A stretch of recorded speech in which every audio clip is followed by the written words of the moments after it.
Hello, dear aspirants. Welcome to the Exia IAS Academy. तो चलिए देखते हैं कौन से इम्पोर्टेंट न्यूज़ आर्टिकल हैं जो रेलेवेंट रहेंगे एग्ज़ाम पर्सपेक्टिव से। एडमिशन ओपन है, आप हमारे फाउंडेशनल कोर्स से जुड़ सकते हैं जिसमें हम आपको कंप्रेहेंसिव कवरेज प्रोवाइड करेंगे पूरे सिलेबस का। उसी हिसाब से स्टडी मटेरियल दिया जाएगा। रेगुलर वीकली टेस्ट कंडक्ट करवाया जाएगा। 50 क्वेश्चन का एमसीक्यू रहेगा जो कि आपका 1 आवर का टेस्ट होगा, जिसमें हम आपको यूपीएससी और डिफरेंट स्टेट पीसीएस का जो क्वेश्चन का पैटर्न होता है उसके हिसाब से आपको टेस्ट देंगे और उस टेस्ट से आप ये पता लगा पाएंगे कि जो भी चीज़ें आपने पढ़ी है वो सही है या नहीं, या फिर जो पैटर्न है उसको भी आप समझ के जो एक्लेमेटाइजेशन है वो आपका हो जाएगा। वंस आप प्रीलिम्स को क्लियर करते हैं एग्ज़ाम के बाद, उसके बाद आपको वीकली आंसर राइटिंग भी करवाई जाएंगी। तो वीक में हम 1-2 मॉक टेस्ट रखेंगे आंसर राइटिंग का मेंस के लिए, ताकि आपका मेंस भी क्लियर हो जाए। जो भी गाइडेंस रहेगा वो एक्सपर्ट एंड एक्सपीरियंस फैकल्टी के द्वारा ही दिया जाएगा। 1-on-1 मेंटोरिंग के तहत आपके जितने भी डाउट है उनको कैटर किए जाएंगे। जो भी डाउट रहेगा उसको सॉल्व किया जाएगा। एक्स्ट्रा रिमेडियल क्लासेस अगर चाहिए तो वो भी प्रोवाइड कर दी जाएंगी। इन हाउस लाइब्रेरी फैसिलिटी भी अवेलेबल है, जिससे जुड़ के आप अपने प्रिपरेशन को और अच्छी तरीके से संभाल सकते हैं। फर्दर डिटेल में जानने के लिए आप कांटेक्ट कर सकते हैं हमारे ऑफिशियल कांटेक्ट नंबर जो कि है 6002417488। तो देखते हैं आज का पहला आर्टिकल। तो how grass roots movements and campaigns are shaping India. तो किस तरीके से जो ग्रास रूट लेवल पे, मतलब आपके लोकल लेवल पे जो मूवमेंट होती है या फिर जो आपके कैंपेन्स होते हैं, तो वो किस तरीके से इंडिया को शेप कर रही है, इंडिया की सोसाइटी को, इंडिया की डेमोक्रेसी को, इंडिया की इकोनॉमी को। तो अभी आपका लोकल लेवल पे या फिर ग्रास रूट लेवल पे जो भी मूवमेंट होता है या फिर कैंपेन होती है वो क्या करती है, पीपल का जो पार्टिसिपेशन है उसको इंश्योर कराती है। पीपल का जो आपका जो भी उनके डिज़ायर्स है, जो पीपल चाहती है फ्रॉम गवर्नमेंट, वो गवर्नमेंट को सिग्नल मिलता है और उससे क्या है, जो गवर्नेंस है, बेटर गवर्नेंस हमें हासिल होता है। गवर्नमेंट को अच्छा सिग्नल मिलता है जिससे गवर्नमेंट अच्छी पॉलिसीज़ बना सकती है। तो इसमें मेन आर्ग्यूमेंट में यही चीज़ें मेंशन की गई है कि जो रियल सिस्टमेटिक चेंज है इन इंडिया उसको लाने के लिए हमें जो ग्रास रूट कैंपेन है और जो लीडरशिप है ग्राउंड लेवल से उसको आगे बढ़ाना ज़रूरी है, rather than bye top down leadership. तो अभी टॉप डाउन पॉलिसी या फिर टॉप डाउन लीडरशिप से क्या होता है, जो आपकी ग्राउंड लेवल पे जो आपकी सिचुएशन है या फिर जो प्रॉब्लम है, इश्यूज है, उनको समझने में दिक्कतें आती है। लेकिन जब आपसे आपके बॉटम अप होता है, जो भी आपका गवर्नेंस का अप्रोच हो या फिर इकोनॉमी का कोई पॉलिसी मेकिंग हो, एनीथिंग, तो वो बॉटम अप होने से क्या होता है, एक बेटर कम्युनिकेशन होता है। हमें फर्स्ट हैंड पता चलता है कि ग्राउंड लेवल पे क्या चाहिए। तो इससे क्या है, आपकी अगर हम सिर्फ इलीट ड्रिवन पॉलिसीज़ को लेंगे, जो आपके गवर्नमेंट के ब्यूरोक्रेट्स है, टेक्नोक्रेट्स है, या फिर जो सेंट्रल गवर्नमेंट में, स्टेट गवर्नमेंट में वर्क कर रहे हैं, तो उनके सिर्फ सोच लेने से या फिर पॉलिसी बना लेने से, जो कि आपके बेस्ड ऑन सम डेटाज होती है, तो उससे पॉलिसी कंप्लीट सक्सेस हमें नहीं दे सकता है।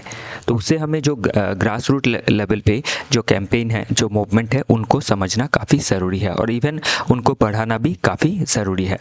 तो अभी ह्यूमन डेवलपमेंट क्या होता है, किसी भी देश का कोर होता है। अगर ह्यूमन डेवलपमेंट नहीं हुआ तो उस देश में जो डिज़ायर्ड ग्रोथ है वो भी कम रहेगा, या फिर ग्रोथ रहा तो वो ह्यूमन को नहीं पहुंच पाएगा। तो इसीलिए ज़रूरी क्या है कि जो ह्यूमन डेवलपमेंट है या फिर जो नेशनल ग्रोथ है उसको लाने के लिए पीपल्स पार्टिसिपेशन इज़ मस्ट। तो अभी इसमें एक व्यक्ति का स्टोरी भी दिया गया है, हुनाराम हंसदा जी का, जो कि आपके एक ट्राइबल फैमिली से बिलोंग करते थे। तो वो पॉवर्टी में जी रहे थे। तो बाद में वो क्या बने, एक आईटीआई जो इंडस्ट्रियल ट्रेनिंग इंस्टीट्यूट होता है उसका ट्रेनर बन गए। तो कितना ज़्यादा मेहनत करके उन्होंने क्या किया, एक मकाम हासिल किया।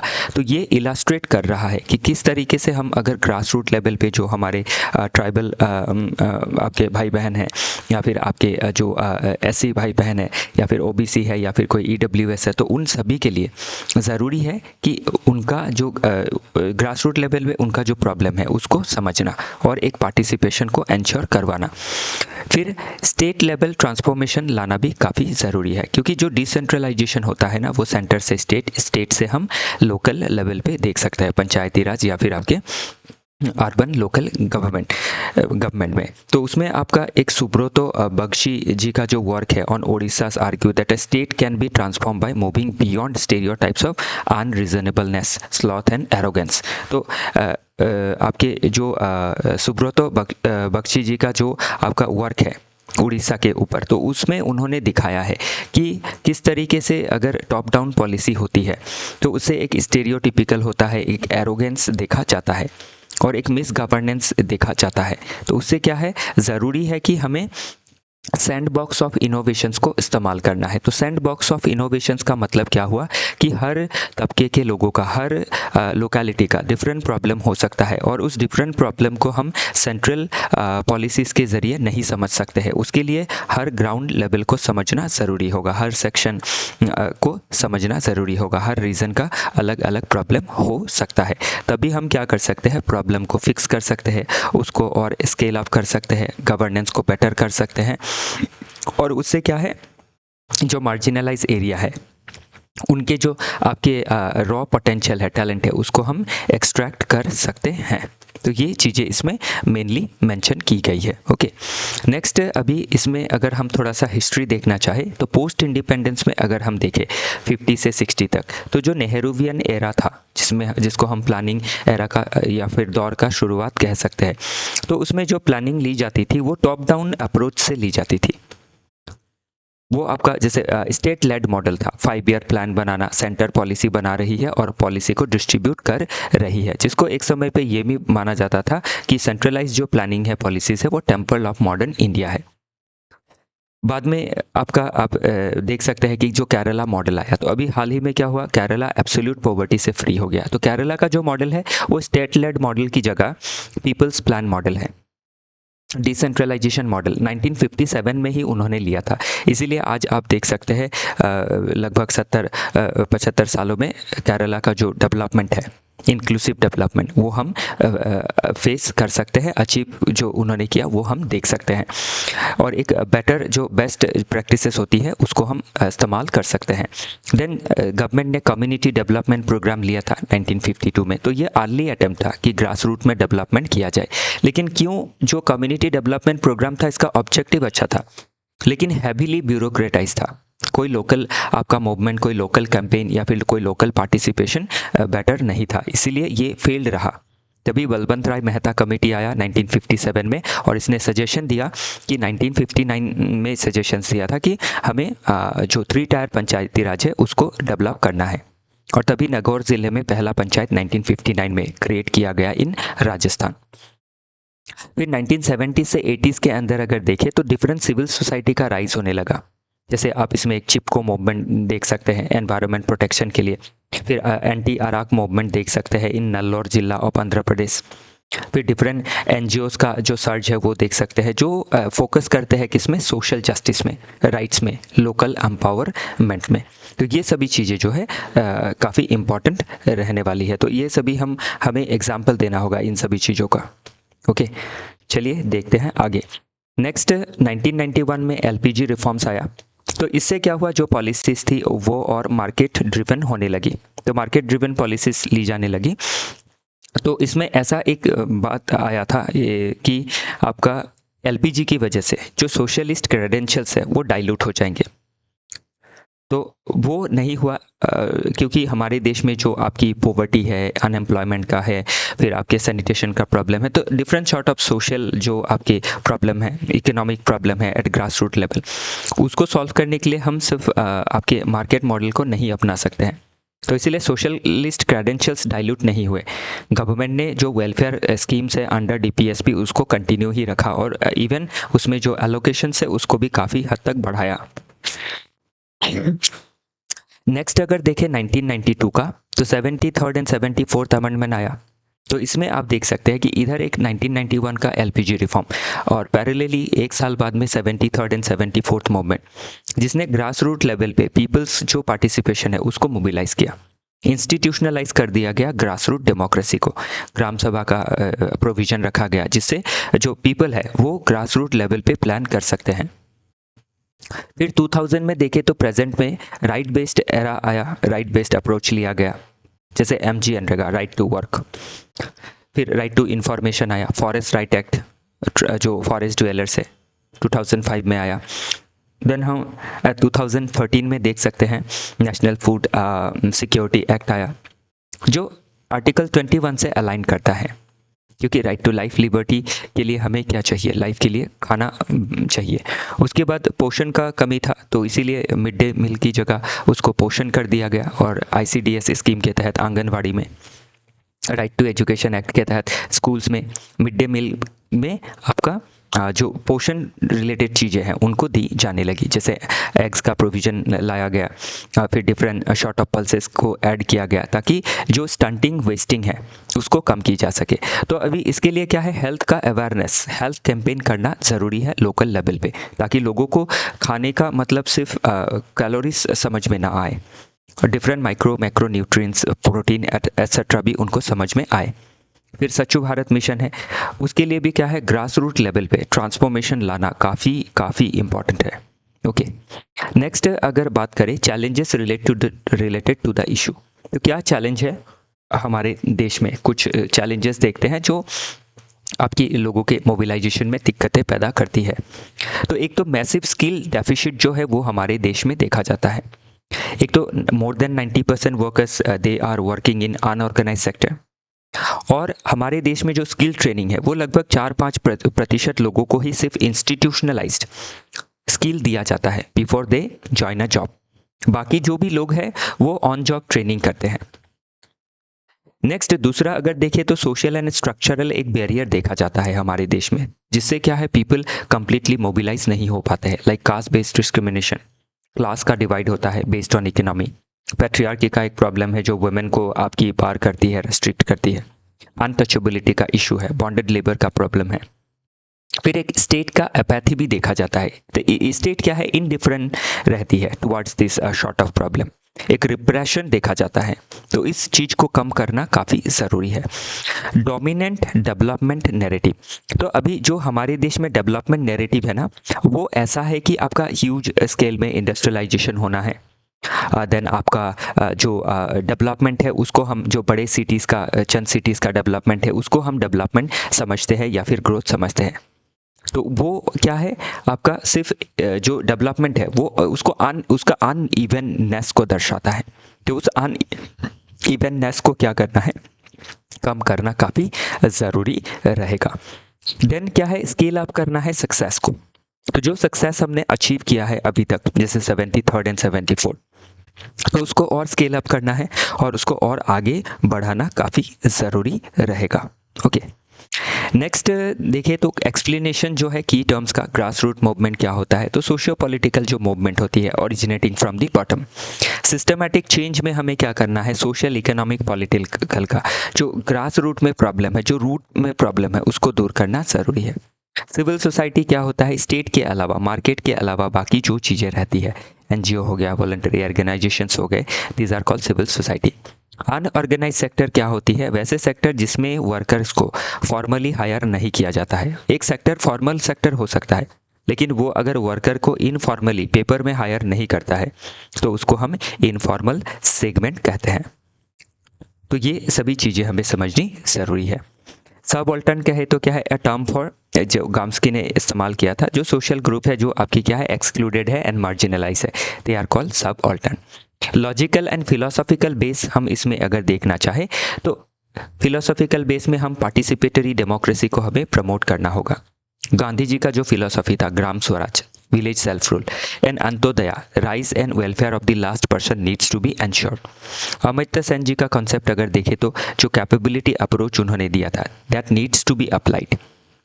तो ये सभी चीज़ें हमें ध्यान देनी ज़रूरी है। और इपिस्टेमोलॉजी, थ्योरी ऑफ नॉलेज के हिसाब से देखें तो हमें सबऑल्टर्न के बारे में बेटर नॉलेज को हासिल करना काफ़ी ज़रूरी रहेगा।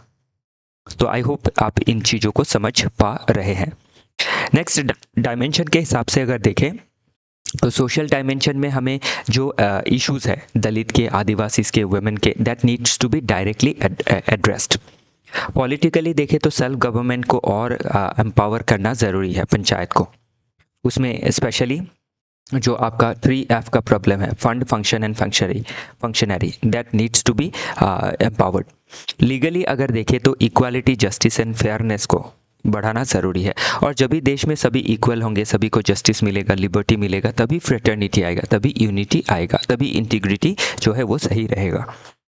एथिकली अगर देखें तो हमें ये देखना ज़रूरी है कि जो भी हम डेवलपमेंट कर रहे हैं वो ग्रेटर गुड के लिए होना चाहिए, ना कि सिर्फ चंद लोगों के लिए जो डेवलपमेंट है वो हो।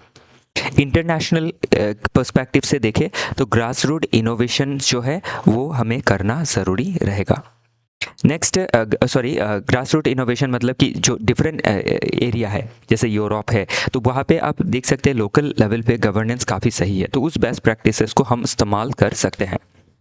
नेक्स्ट अगर देखें इकोनॉमिक पर्सपेक्टिव से तो अनऑर्गेनाइज्ड जो सेक्टर्स है, स्किल उसमें देना ज़रूरी है, इंक्लूसिव ग्रोथ देना ज़रूरी है, उनको सोशल एंड फाइनेंशियल सिक्योरिटी देनी ज़रूरी है, पेपर बेस्ड हायरिंग करना है, तभी लोगों का इकोनॉमिक सिचुएशन बेटर होगा। एनसीईआरटी अगर आप खुद से पढ़ रहे हैं तो क्या लिंकेजेस है, ये इन किताबों को आप पढ़ेंगे ना तो आपको बेसिक बातें और काफ़ी अच्छी तरीके से समझ में आने लगेंगी। वे फॉरवर्ड में क्या करना है, लोकल गवर्नेंस को स्ट्रेंथन करना है, जो कि ऑलरेडी बताया मैंने, 3F, fund, function and functionary. Specially state government को ये देना ज़रूरी होगा टू लोकल गवर्नमेंट। अडॉप्ट करना है सैंडबॉक्स मॉडल को। सैंडबॉक्स मॉडल क्या कहता है कि आइडेंटिफाई करना है छोटे छोटे प्रॉब्लम को ग्रास रूट लेवल पे, और उसमें आपका जो इनोवेटिव तरीके से उसमें इंटरवेंशंस लेनी है। रीसेंटरिंग करना है ह्यूमन डेवलपमेंट को, तो शिफ्ट करना है फ्रॉम जीडीपी पैरामेट्रिक्स टू जो पैरामीटर है to health, education and skill. और एक राइट बेस्ड फ्रेमवर्क को डेवलप करना काफ़ी ज़रूरी है ताकि हम सोशल जस्टिस, ह्यूमन राइट्स को इंश्योर कर सके। नेक्स्ट अगर हम देखें तो इन्वेस्ट करना है इन दी अनऑर्गेनाइज्ड सेक्टर। जो अनऑर्गेनाइज सेक्टर है उसमें बेटर इन्वेस्टमेंट करना है, सोशल सिक्योरिटी देनी काफ़ी ज़रूरी है, फाइनेंशियल सिक्योरिटी देनी काफ़ी ज़रूरी है, ताकि लोग जो है सिर्फ वेजेस में ही ना जिए, वेजेस में भी उनको बेटर एंड डिसेंट वेज मिले, उनको पेंशन मिले, उनको आपका सोशल सिक्योरिटी के अंदर एक्सीडेंटल बेनिफिट्स मिले, मैटरनिटी बेनिफिट मिले, तो ये सभी देने ज़रूरी है। ओके, तो आई होप ये आर्टिकल आपको समझ में आया होगा। नेक्स्ट आर्टिकल बात करता है can lawyers break clients confidentiality. तो अभी ध्यान रखिएगा कि जो क्रिमिनल जस्टिस सिस्टम है तो उसमें हमें पता ही है कि आपका जो दो अहम पहलू है, एक आपका पुलिस फोर्स, देन जुडिशरी। तो पुलिस का काम होता है एफआईआर करना, देन जो एक्यूज्ड है उसको नैप करना, उसके ऊपर चार्जशीट बनाना और उस चार्जशीट को फाइल करना इन जुडिशरी।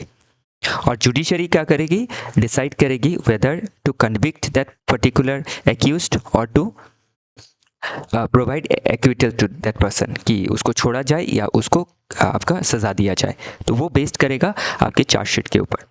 तो अभी हमारे जो क्रिमिनल सिस्टम है तो इसमें क्या है, हमें बोथ पार्टी को सुनना ज़रूरी है, जो एक्यूज्ड है, जो विक्टिम है। तो जो एक्यूज्ड होता है उसको आपका डिफेंस मिलता है, वो अपना डिफेंस में लॉयर ले सकता है।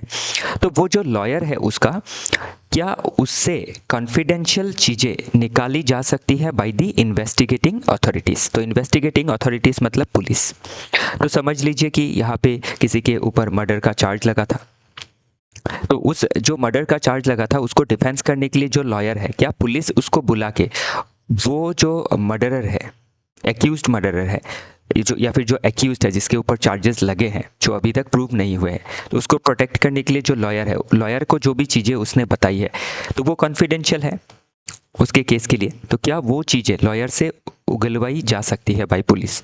तो इसमें ऑनरेबल सुप्रीम कोर्ट ने काफ़ी बहुत सारे समय पे ये चीज़ों को मेंशन किया है कि ये आपका जो लॉयर है वो सिर्फ जो पर्टिकुलर पर्सन है उसका सिर्फ डिफेंस ही नहीं है, और ये सिर्फ लीगल डिफेंस ही नहीं है, ये कॉन्स्टिट्यूशनली एक जो डिफेंस है वो प्रोवाइड करता है।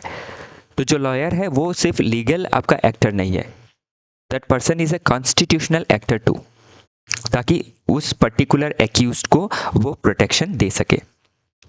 तो ये चीज़ें इसमें मेंशन की गई है। तो मेन आर्ग्यूमेंट वही है कि जो लॉयर क्लाइंट का प्रिविलेज है उसको ब्रेक नहीं किया जा सकता है, और लॉयर से किसी भी कारण से उनसे जो उनको आपका पुलिस के द्वारा बुलाना या फिर उनसे आपका कोई एफिडेविट लेना या फिर एविडेंस को मांगना वो सही नहीं है। हाँ, अगर ऐसा है कि जो लॉयर है वो भी कोई क्रिमिनल एक्टिविटीज़ में जुड़ा हुआ है तब अलग बात है, तब उसके ऊपर चार्ज लगाया जा सकता है, और उसके लिए भी क्या है, प्रॉपर एविडेंस का होना काफ़ी ज़रूरी है। तो इसीलिए इसमें कहा गया है कि जो प्रिविलेज है लॉयर का और क्लाइंट का, इन दोनों के बीच में जो भी बातचीत होती है वो प्रिविलेज नियर एब्सोल्यूट है, मतलब समझ लीजिए 99% ये एब्सोल्यूट ही है। और कौन से सेक्शन के हिसाब से है? Section 126 of the Indian evidence act. लेकिन इसमें 3 एक्सेप्शंस दी गई है। तो इस 3 एक्सेप्शंस में क्या है कि जो लॉयर है या फिर क्लाइंट है जो मिलके फर्दर कोई इलीगल फर्दरेंस कर सकते हैं, इलीगल पर्पस को अंजाम दे सकते हैं, तब लॉयर को बुलाया जा सकता है। या फिर जो आपका कम्युनिकेशंस है वो इलीगल पर्पस से किया जा रहा है, मतलब डिफेंस पर्पस के लिए जो है वो इलीगल नहीं है। इसमें इन कोई क्रिमिनल एक्टिविटीज़ है, उस क्रिमिनल एक्टिविटीज़ को मिलके अंजाम दे रहे हैं, उसके रिगार्डिंग कोई डिफेंस है, तो क्या है आपका इसमें लॉयर को बुलाया जा सकता है। या फिर कोई आपका समझ लीजिए कि कोई ऐसा क्राइम है या फिर fraud being committed by the advocate and by the client, तभी इसमें किया जा सकता है। ओके, तो इसको आपको ध्यान रखना काफ़ी ज़रूरी है। नेक्स्ट है कॉन्स्टिट्यूशनल नॉट जस्ट स्टैट्यूटरी। ये तो आई होप आप समझ पा रहे हैं। तो दूसरा आप ध्यान दीजिएगा, जो ये राइट है या फिर प्रिविलेज है लॉयर और क्लाइंट का, उसका कॉन्स्टिट्यूशनल अगर हम बेसिस देखें तो कॉन्स्टिट्यूशनल है, नॉट जस्ट स्टैट्यूटरी। तो ये तो एक स्टैट्यूट है, एक लॉ है। तो ये जो राइट है सिर्फ इसी आपके स्टैट्यूट के तहत नहीं है, इंडियन एविडेंस एक्ट, इसके अलावा भी ये जो आपका पर्टिकुलर प्रोविज़न है क्लाइंट और लॉयर और क्लाइंट का प्रिविलेज, ये इम्प्लिसिटली मतलब आपके क्लियर तरीके से, मतलब एक्सप्लिसिट होने से क्लियर तरीके से मेंशन है, लेकिन इम्प्लिसिट मतलब इसके अंदर ही ये इम्प्लाइड है कि जो आर्टिकल 21 है जो राइट टू लाइफ के बारे में कहता है, तो एक पर्सन का जो राइट है, राइट टू लाइफ है, वो तो अपने आप को डिफेंड कर सकेगा, अपने लाइफ को डिफेंड कर सकेगा, तो उसके लिए आर्टिकल 21 है। और वही क्या कहता है, जो लॉयर है उसको कॉन्स्टिट्यूशनल आपका प्रिविलेज देता है to defend the client. Article 14 है तो ये इक्वालिटी के बारे में कहता है, तो इसमें आपका जो डिफेंस लॉयर है या फिर प्रोसिक्यूशन के साइड से जो लॉयर है, तो दोनों के लिए ही क्या है, इक्वालिटी है। तो इसमें हम जो एक्यूज्ड है उसको हम पहले ही कन्विक्ट नहीं करार दे सकते हैं, उसका फेयर ट्रायल होना ज़रूरी है। और फेयर ट्रायल क्या करेगा, आर्टिकल 14 को दर्शाएगा। आर्टिकल 20 सब क्लॉज 3 क्या कहता है, राइट अगेंस्ट सेल्फ इंक्रिमिनेशन, कि एक लॉयर को फोर्स नहीं कर सकते हैं टू स्पीक और टू कंपेल, उनको कंपेल नहीं कर सकते हैं कि एक्यूज्ड के बारे में वो जो डिटेल्स है वो दे। इससे क्या होगा, जो कॉन्स्टिट्यूशनल प्रोविजन है या फिर जो क्रिमिनल जस्टिस सिस्टम है उसका जो प्रिंसिपल है नेचुरल जस्टिस का, वो वायलेट हो जाएगा। तो लॉयर क्या है, कॉन्स्टिट्यूशनल एक्टर है, और जो स्टेट ओवर रीच है ये अनकॉन्स्टिट्यूशनल है। अभी पुलिस को ऐसा लग सकता है कि हम लॉयर को ही बुला लेते हैं, उनको प्रेशराइज करके हम जो चीज़ें हैं वो बाहर निकलवा लेते हैं, तो ये आपका अनकॉन्स्टिट्यूशनल इन्वेस्टिगेटिव शॉर्टकट कहा गया है कि पुलिस को पूरी आज़ादी है कि वो फॉरेंसिक जांच करे, किसी भी चीज़ का एविडेंसेस कलेक्ट करे, अनरिफ्यूटेबल एविडेंसेस कलेक्ट करे और कन्विक्शन करवाने की पूरी से पूरी कोशिश करे। उसके लिए भी जो है प्रिविलेज उनको मिला है, तो वही चीज़ इसमें मेंशन किया गया है। तो अभी प्रिविलेज कम्युनिकेशन क्या होता है, जैसे डॉक्टर पेशेंट है या फिर स्पाउसेस होते हैं, हस्बैंड वाइफ, या फिर वाइफ हस्बैंड जो शेयर करते हैं, लॉयर क्लाइंट जो शेयर करते हैं, these are privileged communications. This should not be like what to say कि कंपेल नहीं किया जा सकता। It can not be used as evidence in the court. क्यों? ताकि इंश्योर किया जा सके ट्रस्ट एंड ऑनेस्टी को। तो क्या होता है, क्रिमिनल के बीच में भी तो जो आपके गैंग होते हैं उनके बीच में भी ट्रस्ट का सवाल रहता है, ऑनेस्टी का सवाल रहता है, तो वो चीज़ ब्रेक नहीं होनी है। Section 126 of Indian evidence act जो ऑलरेडी मैंने कहा, फिर section 129 of Indian evidence act of 1872, फिर कॉन्स्टिट्यूशनल एक्टर किस तरीके से है जो लॉयर है वो मैंने ऑलरेडी बताया है।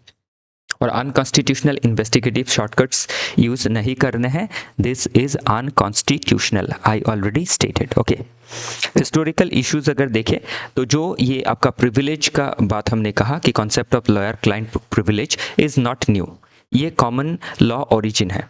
तो इंग्लिश जो कॉमन लॉ है उससे इसका ओरिजिन हुआ है।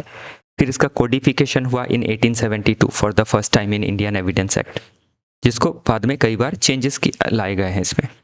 कॉन्स्टिट्यूशनल इंटरप्रिटेशन भी हम इसमें देख सकते हैं हुसैन आरा खातून वर्सेस स्टेट ऑफ बिहार, जिसमें आर्टिकल 21 को आपका लिंक किया गया speedy and right to legal aid या फिर फेयर ट्रायल जो है वो होना ज़रूरी है। फिर आपका जुडिशियल प्रेसिडेंट भी पास्ट के डिफरेंट केसेस में सेट किया गया है, जैसे state of Bihar versus Malkari 1979 केस। और कोर्ट इस राइट को, लॉयर और क्लाइंट का प्रिविलेज को लॉन्ग टाइम से प्रोटेक्ट करती आई है। कंटेम्पररी चैलेंज अगर देखें तो हाल ही में जो आपका इन्वेस्टिगेटिव एजेंसी ने जो प्रिंसिपल को वायलेट किया है, तो उसके अगेंस्ट सुप्रीम कोर्ट ने इसको अगेन रीअफर्म किया है। This principle has been reaffirmed by honourable supreme court. Challenges अगर देखें इस इशू से तो क्या है, एनक्रोचमेंट है बाय द स्टेट, एक आपका इन्वेस्टिगेटिव ओवररीच देखा गया है। मिसअंडरस्टैंडिंग है दी लॉयर्स रोल, तो लॉयर्स रोल को मिसअंडरस्टैंड नहीं करना है। लॉयर जो है वो प्राइवेट एजेंट है और वो प्रिविलेज्ड एजेंट भी है, उनको प्रिविलेज मिली है कि वो सभी चीज़ें, अभी जैसे एक क्रिमिनल है, ओके, उस क्रिमिनल ने आपके किसी दोस्त को फ़ोन किया था just before committing the crime, तो उस दोस्त को बुलाया जा सकता है, लेकिन just after committing the crime और जब पुलिस ने अरेस्ट किया उसके बाद लॉयर के साथ कोई डिस्कशन हुआ, टेलीफोन से हुआ या फिर डायरेक्ट कन्वर्सेशन हुआ, तो उसको टैप करना या फिर उसको इन्वेस्टिगेशन के लिए यूज़ करना, बुलाना, वो सही नहीं है। इट इज़ अगेंस्ट आपका लॉयर क्लाइंट प्रिविलेज।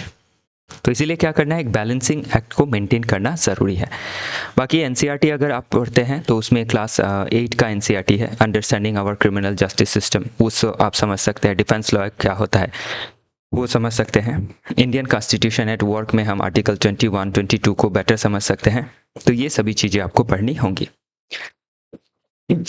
बाकी वे फॉरवर्ड में क्या करना है, इंटरनलाइजेशन बाय स्टेट। तो क्या इंटरनलाइजेशन करना है, जो इन्वेस्टिगेटिव एजेंसीज है उनको अनकॉन्स्टिट्यूशनल चीज़ें नहीं करनी है, फोकस करना है ड्यू प्रोसेस ऑफ लॉ को ध्यान देना है कि लॉ के हिसाब से चीज़ें करनी है। और जुडिशियल जो विजिलेंस है वो बरकरार रखना है, ताकि इन्वेस्टिगेटिव एजेंसी किसी ना किसी तरीके से आपका लॉ को वायलेट करने की कोशिश करते हैं टू फाइल दी चार्जशीट, तो उसको नहीं होने देना है। प्रॉपर फेयर प्रोसेस से things need to be settled, things need to be addressed. Okay, तो स्ट्रेंथ करना है प्रोफेशनल एथिक्स को, और जो प्रोफेशनल एथिक्स है पुलिस का हो, लॉयर का हो, उसको मेंटेन करना काफ़ी ज़रूरी है। तो इसी के साथ आज का जो डिस्कशन है वो समाप्त होता है। बाकी ध्यान रखिएगा, इसी तरीके से हमने और कई आर्टिकल को इसमें समेटा है, और ये जब पढ़ेंगे ना आपको चीज़ें बहुत बारीकी से समझ में आएगी। पूरा एग्ज़ाम पैटर्न को के हिसाब से ये बनाया गया है, और इसमें 360 डिग्री आपको नॉलेज देने के लिए बनाया गया है, ताकि आप कोई भी क्वेश्चंस को मिस ना करें। आई होप चीज़ें आप समझ पा रहे हैं। इसी के साथ आज का जो डिस्कशन है वो समाप्त होता है। फिर मिलेंगे डिफरेंट आर्टिकल के साथ। अभी के लिए इतना ही। हमारे साथ जुड़े रहने के लिए आप सभी का बहुत बहुत धन्यवाद।